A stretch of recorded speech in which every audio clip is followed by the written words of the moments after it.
noloshuba durduur iyo degel iyo barwaaqiyo maaha damalo waaweyn oo doogu hoosya marka hore dareen iyo maaha dooxo buuxdo dacalladu harqanaya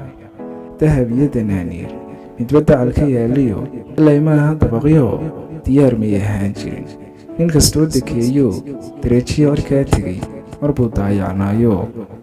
diifta iyo qadoodigu dusha oogadiisa ku dagaalamayay dantu ceel ku beerto dadka qaar colaadsheed marbuu dabad wareegiyo dudo reer ku noolaa dadaal iyo rajiin buu in kastaaba duudkiyo dooda caynka giijo dabarrada u soo xiray kadib daarahaasiyo degta guusha ku hantiyey waa inaad ku dayataad dow iigu leedahay mise doqonnimaad odhan dadku meelo dheeraa mise damaca aadmigu daluumuhu ku leeyahay daaraha xumaantaad dhex dabaalan doonta bal degtaada ii sheeg han dareen ka qaatee